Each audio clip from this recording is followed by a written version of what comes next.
Hi guys, Kirk and Dan here with Kirk, Giordano, Plastering. Jay's out doing his own job, so Dan's helping me do this job, and he agreed to film this for me.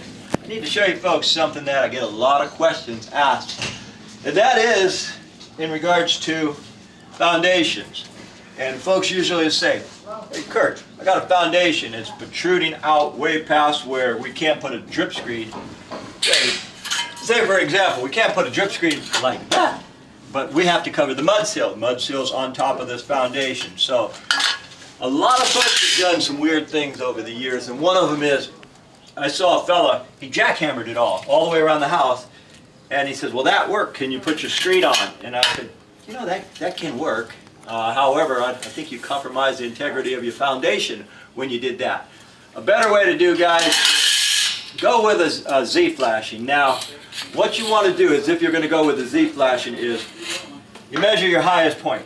Now, this is the highest point. It's about 1 inch. Some of these are 1/2 inch, and some of them are 1/4 inch. But if you go with one, the largest there is, say like this comes out 1 inch, this comes out 1 inch.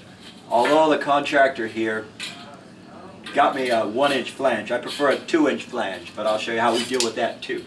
Okay, I did that side already because I was waiting, had nothing better to do. Now what I'm going to do is install this piece here. Now as I install this piece here, get my fastener. Okay, I'm going to install this piece here.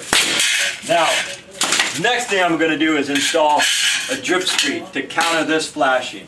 Why do we have to do that? Well, rules say we do. It's this is a stucco screed, drip screed, weep screed, because the water goes through these holes here and weeps or drips out of them. Now, if I were to put this drip screed, I like to go a 1/2 inch myself, about right there. But I don't have that luxury with this 1/2 inch flange. I could pull it up just a hair like this, and it gives me that luxury to put above here. That way when water comes through there, it doesn't get trapped in here. I'm gonna drop it down to about right there. Now here's another tip, guys. As boring as it may be, it's kind of crucial. I'll show you something. This flange, for example, is 3.5 inches. With this 45 here, it's 4 inches. So if I put this flange right here and I lift it up, now look where my hole is, right on the seam of this.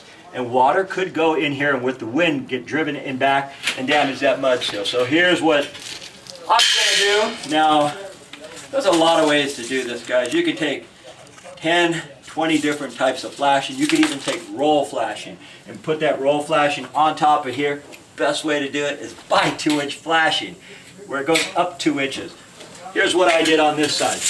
I cut some straight flash and I put it on top of the Z flashing, and then I put this one on top, the drip screed on top of the straight flash, which goes on top of the Z flashing. Why do I do that? Because what's the worst case scenario is, say a window or a parapet or a scupper leaks and water goes in the wall, and this is setting as it's supposed to be, right here.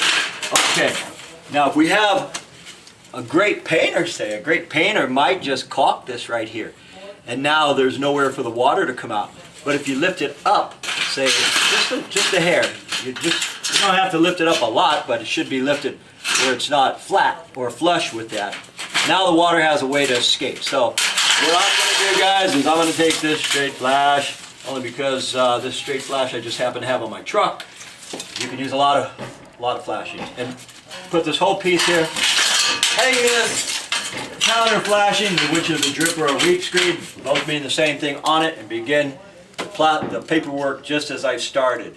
A lot of this could have been eliminated had the fella got the right screed here and went 2 inches up. Anyhow, just thought I'd point that out, guys, because it's a much better way than chipping away your foundation. That foundation's built that way for a reason. You don't want to destroy the integrity of it. My name is Kirk. I'm with Kirk, Giordano, Plastering. I thank you for watching, and as usual, I'll see you guys on the next one.